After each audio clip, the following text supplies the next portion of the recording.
अस्सलाम वालेकुम तलबा। आज के इस पीरियड में हम 8वीं जमात रियाजी के सबक नंबर 3 कुव्वत नुमा और जज़रुल मकब इसकी दूसरी मश्क हल करने जाएंगे। इससे पहले की वीडियो में हमने 3.1 बुनियादी मालूमात के साथ और उसके तमाम हल वीडियो में बता दिए गए। अगर कोई बच्चा देखने से बाकी हो तो पहले उस वीडियो को भी अच्छी तरह देख ले। तो आइए बच्चों, 3.2 इस मश्क में अगर कुव्वत नातिक अदद की सूरत में हो। नातिक अदद क्या होता है कि कोई m/n की सूरत में हो, कोई अदद m/n की सूरत में हो। m/n ये नातिक अदद कहलाता है, जिसमें n गैर सिफर हो। n ये अदद गैर सिफर होना चाहिए।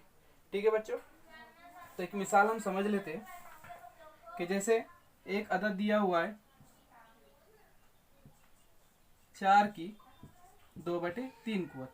ये एक अदद है 4, इसकी जो कुव्वत है 2/3 दी गई है। अभी ये 2/3 नातिक अदद है, तो 2/3 4 की 2/3 कुव्वत हम इसे किस तरह पढ़ सकते हैं, किस तरह कह सकते हैं, ये समझ लेना। इसे हम दो तरीके से पढ़ सकते हैं और लिख भी दो तरीके से सकते हैं। समझिए, वो ए की m कुव्वत ज़र्ब कॉस की n कुव्वत, ये a की m ज़र्ब n कुव्वत होता है।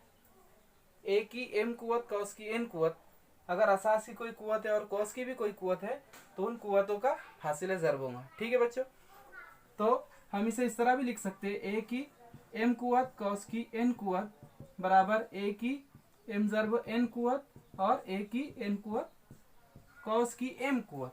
a की m कुव्वत कॉस की n कुव्वत को हम a की n कुव्वत कॉस की m कुव्वत, m ज़र्ब n, ये दोनों कुव्वतें ज़र्ब के अमल में, इसलिए हम m ज़र्ब n लिख सकते हैं।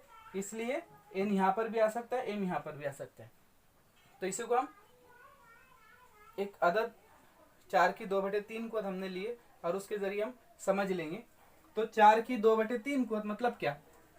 4 की 2/3 कुव्वत हम इसको इस तरह लिख सकते हैं, 4 की 2 ज़र्ब 1/3 कुव्वत। 4 की 2 ज़र्ब 1/3 कुव्वत। आप चाहे तो 2 कॉस में ले लीजिए, 1/3 को बाहर रखिए, या 1/3 को कॉस के अंदर लीजिए, कुव्वत में ही रहेगा। ध्यान दीजिए बच्चों, अब जब कॉस के अंदर लेंगे तो ये कुव्वत में ही होगा, तो आप इसे कॉस के अंदर लेते 4 की 2 कुव्वत ज़र्ब कॉस की 1/3 कुव्वत, या हम इसे इस तरह लिख सकते हैं, 4 की 1/3 कुव्वत कॉस की 2 कुव्वत।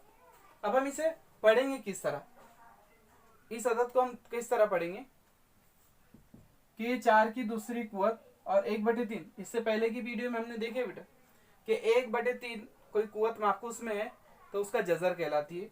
बटे में जो अदद है उतना जज़र, यानी 3 है तो तीसरा जज़र, बटे में 2 है तो दूसरा जज़र, बटे में 6 है तो छठा जज़र। ठीक है, तो ये 4 की दूसरी कुव्वत मतलब मुरब्बा हो गया, यानी 4 के मुरब्बे का तीसरा जज़र, हम जिसे कहते हैं जज़रुल मकब। तीसरे जज़र को जज़रुल मकब मखसूस नाम है और दूसरे जज़र को जज़रुल मुरब्बा, ये दोनों को मखसूस नाम है। तो हम इसे लिख सकते हैं, 4 के मुरब्बे का जज़रुल मकब, जज़रुल मकब, 4 के मुरब्बे का जज़रुल मकब। अभी हमें पता दोनों मसावी है।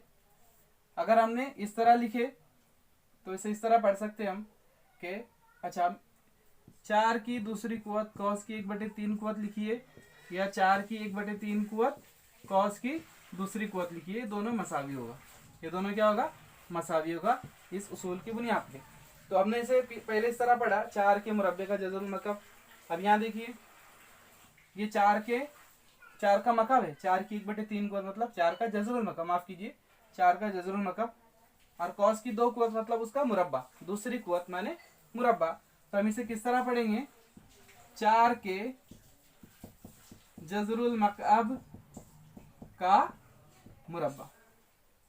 तो इसी बुनियाद का इस्तेमाल करते हुए हमें जो 3.2 मश्क दी हुई है वो हल करना है। ठीक है बच्चों, तो आते हैं हम 3.2 की जानिब। तो बच्चों, मश्क से 3.2 का हम पहला सवाल हल करते हैं, जिसमें ये जदुल दिया गया है। तो 5 कॉलम है, 4 कॉलम है, 1 2 3 4, पहले में नंबर शुमार है। यहाँ कुछ अदद दिए गए और उन अदद की कुव्वत नातिक अदद है, हम जो कि पहले समझ चुके, m/n की सूरत में हो, नीचे वाला अदद गैर सिफ हो, नातिक अदद है। तो हम उसे किस तरह पढ़ेंगे कि किस जजर की कौन सी कुव्वत। देखिए यहाँ 225 कॉस की 3/2 कुव्वत है। अगर हमें इसे पढ़ना है किस जजर की, तो ये 225 का दूसरा जजर है। जजर देखने के लिए हमेशा नीचे वाला अदद देखते हैं, तो 225 के दूसरे जजर की कौन सी कुव्वत, कुव्वत के लिए ऊपर देखते हैं। तीसरी कुव्वत तो उसको मखसूस लफ्ज है मकाब, तो 225 के, अच्छा दूसरे जजर को जजरुल मुरब्बा कहते हैं। 225 के जजरुल मुरब्बे का मकब, तो वही लिखा हुआ है 225 के जजरुल मुरब्बे का मकब, यानी पहले हमने उसका जजर देखे फिर कुव्वत पढ़े। हम इसे इस तरह भी पढ़ सकते हैं कि पहले कुव्वत और फिर उसका जजर। पहले कुव्वत यानी इस कुव्वत में ऊपर वाला अदद, उसका जजर माने फिर इस नातिक अदद का बटे में नसब नुमा वाला अदद। तो किस कुव्वत का कौन सा जजर, किस कुव्वत का कौन सा जजर हमें ये देखना है। तो किस कुव्वत का माने पहले ऊपर वाला अदद देखेंगे। 225 की तीसरी कुव्वत, तीसरी कुव्वत मतलब मकब, 225 के मकब का कौन सा जजर मतलब बटे में दो, दूसरा जजर मतलब जजरुल मुरब्बा, 225 के मकब का जजरुल मुरब्बा। ये एक मिसाल हल की हुई है और यहाँ पे 4 मिसाल मश्क के तौर पे दी गई है। तो आइए हम दूसरी मिसाल हल करते हैं। यहाँ पर दिया हुआ है 45 कॉस की 4/5 कुव्वत। हमें अगर पहले जजर बाद में कुव्वत की सूरत में लिखना है तो हमें पहले जजर माने नीचे वाला अदद देखना होगा। यहाँ कॉस में जो कुव्वत है नातिक अदद में नसब नुमा में 5 है, बटे में 5 है, तो वो जजर कहलाएगा उसका, इस कुव्वत का, इस अदद का जजर कहलाएगा। तो 45 की कुव्वत में जो बटे वाला हिंदसा 5 है, इसके लिए उसका 5वां जजर हो गया। और ऊपर वाला अदद कुव्वत कहलाएगा, कुव्वत 4 है माने चौथी कुव्वत। तो इसके मुताबिक हम कैसे पढ़ेंगे, 45 के 5वें जजर की चौथी कुव्वत, 45 के 5वें जजर की चौथी कुव्वत।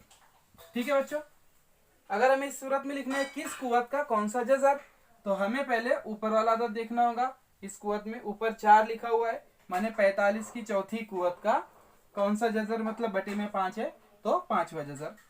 45 की चौथी कुव्वत का 5वां जजर, की चौथी कुव्वत का 5वां जजर। तीसरी मिसाल 81 कॉस की 6/7 कुव्वत। पहले जजर लिखना है तो नीचे वाला अदद देखेंगे, 81 के 7वें जजर की छठी कुव्वत, 81 के 7वें जजर की छठी कुव्वत। और अगर कुव्वत और जजर के सूरत में लिखना है तो 81 की छठी कुव्वत का 7वां जजर, 81 की छठी कुव्वत का 7वां जजर। 100 की 4/10 कुव्वत मतलब 100 की 10वें जजर की चौथी कुव्वत, 100 के 10वें जजर की चौथी कुव्वत। या किस कुव्वत का कौन सा जजर, तो 100 की चौथी कुव्वत का 10वां जजर, 100 की चौथी कुव्वत का 10वां जजर, 100 की चौथी कुव्वत का 10वां जजर। और आखिरी मिसाल देखते हैं, 21 कॉस की 3/7 कुव्वत।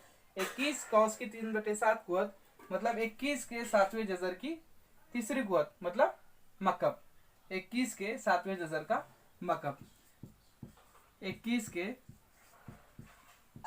7वें जजर का मकब।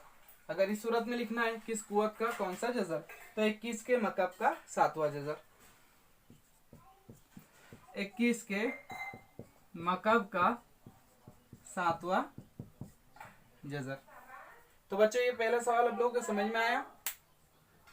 अब हम दूसरे मिसाल की जानिब बढ़ते। दूसरा जो सवाल दिया हुआ है कि नातिक कुव्वत नुमा की सूरत में जाहिर कीजिए। 1 2 3 4 ये 4 सवाल यहाँ पर दिए हुए कि इन्हें हमें नातिक कुव्वत नुमा की सूरत में लिखना है। जुमले में दिया हुआ है, एक बयान दिया हुआ है हमें से, नातिक कुव्वत नुमा की सूरत में उस अदद को लिखना है। जैसे 121 के 5वें कुव्वत का जजरुल मुरब्बा, 121 असास दिया उस अदद के हमें कुव्वत लिखना है नातिक अदद में।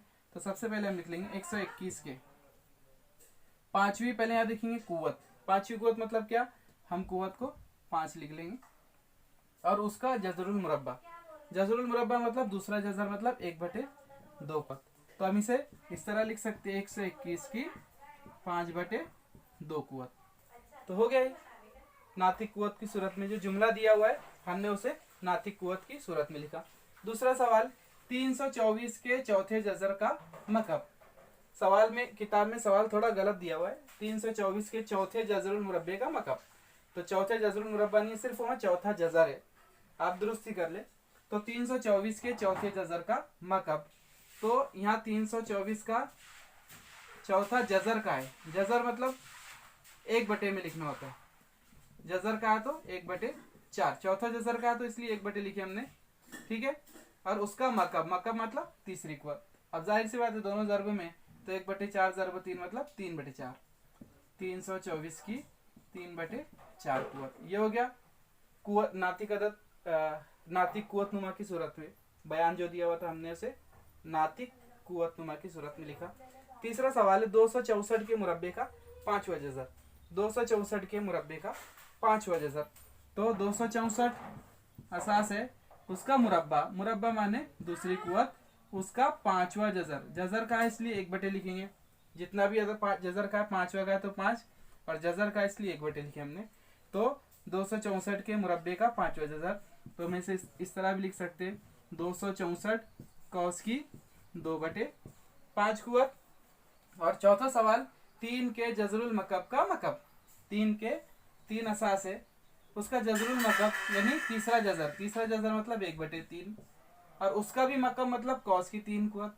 तो इनका क्या होगा, हासिल ज़र्ब 3 की 3/3 कुव्वत। इसे हम आगे भी तकसीम कर सकते हैं, लेकिन हमें सिर्फ सूरत में लिखना है, इसलिए हम यहीं पर रुक जाएंगे, 3 की 3/3 कुव्वत। तो यहाँ पे हमारी मश्क 3.2 मुकम्मल होती है। मैं उम्मीद करता हूँ आप लोग सभी को समझ में आई होगी। तो इसकी मश्क कीजिए, बिल्कुल आसान है। इंशाल्लाह हम अगली वीडियो में 3.3 ये मश्क भी हल करेंगे।